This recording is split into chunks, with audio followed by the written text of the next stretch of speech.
Dans un monde où se prendre un couteau dans la colonne vertébrale ne t'empêche pas de marcher, bienvenue dans cette review de Arrow saison 4, épisode 4. Boom!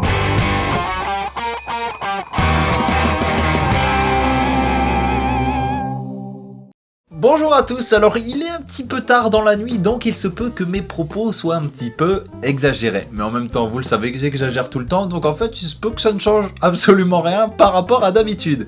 Dans tous les cas, ce soir, on a encore eu le droit à un épisode de très bonne qualité, et c'est le quatrième. Le quatrième où je n'ai rien à redire, où je suis satisfait. Franchement, c'est presque un sans faute ce début de saison. Alors, vous voyez, je commence déjà à exagérer, mais à peine, parce que je compare toujours à la saison 3 qui était dégueulasse et qui me décevait tout le temps, et là pour l'instant ce début de saison 4 est vraiment énorme. L'épisode de ce soir était incroyable, je fais le festival de l'exagération là, mais je veux dire en termes de dialogue, d'interaction entre les personnages, de développement scénaristique, de mystère qui arrive, enfin, il y a eu tellement de choses que... Waouh, franchement super épisode. Après, il y a quelques points un peu chambranlants et qui m'ont dérangé. Et encore une fois, peut-être que l'action ce soir a été un peu inutile. Si l'épisode avait pu faire un développement sur les personnages et quasiment pas d'action, j'aurais été satisfait. Mais dans tous les cas, cet épisode ce soir était vraiment bon.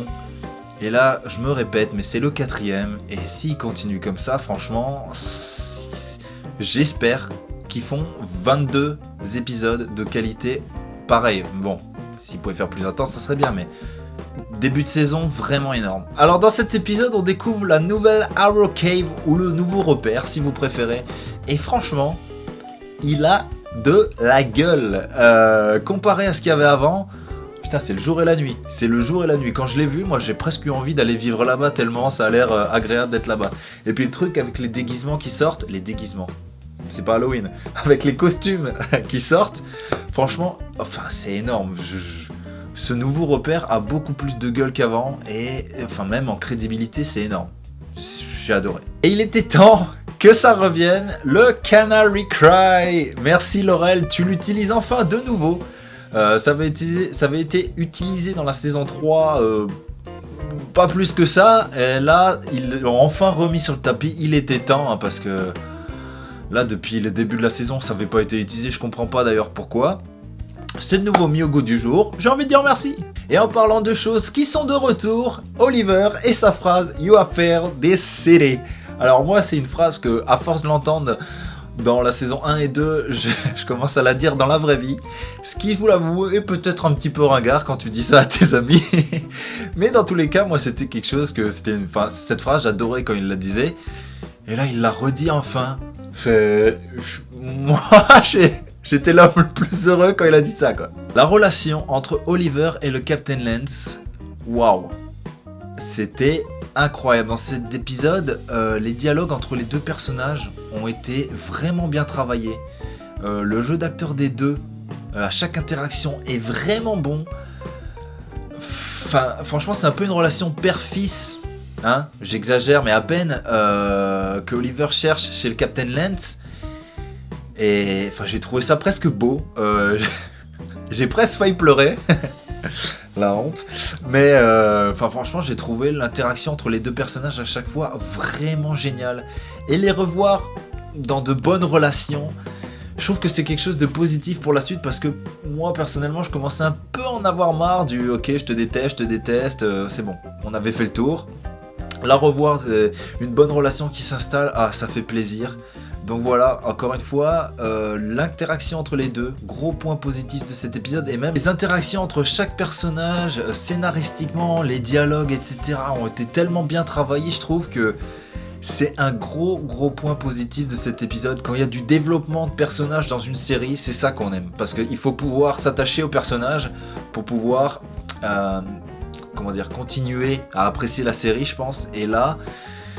Ils l'ont compris enfin, et franchement de voir ce genre de choses, ça fait vraiment plaisir, ça fait du bien, et je vous dis encore une fois merci. Alors j'ai dit au début de la vidéo que les combats étaient pas forcément utiles dans l'épisode, et je maintiens ce que j'ai dit, mais par contre il y a un combat que j'ai vraiment retenu, c'est celui dans la ruelle, avec la drogue.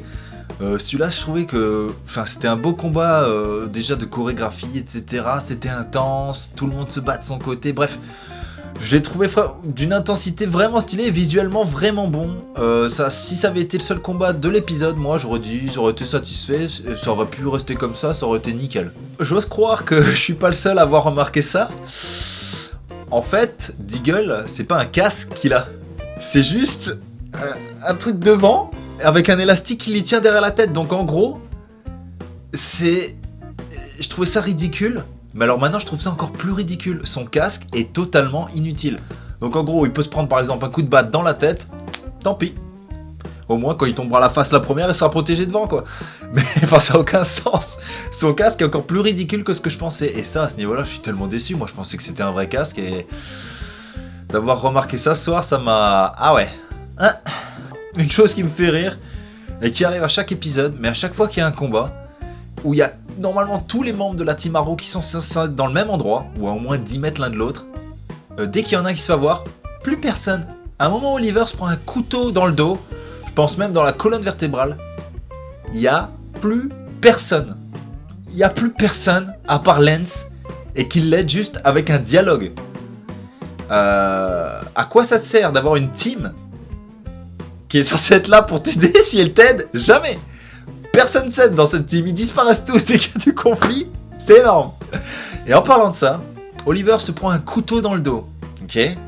Alors du genre il me semble je pense que tu te coupes le doigt, tu pleures, ok. Alors tu te prends un couteau dans le dos. Hein?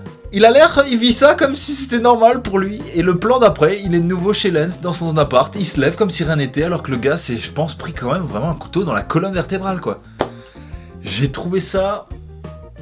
un petit peu spécial quand même, c'était un peu le point de l'épisode. Alors normalement Ray Palmer est censé être devenu tout petit, donc un peu à la Ant-Man. Ce qui m'étonne, c'est que, je comprends pas, scénaristiquement en fait, comment et pourquoi il se montre pas, je sais pas, il est caché dans une grotte, je comprends pas, il y a un truc que je comprends pas, mais il est où?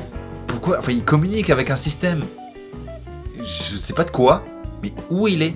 Parce qu'il pourrait se montrer s'il est tout petit ou il a au moins la taille, je sais pas, d'une phalange, il pourrait se montrer, je veux dire. Je comprends pas. Où il est? Je ne comprends pas.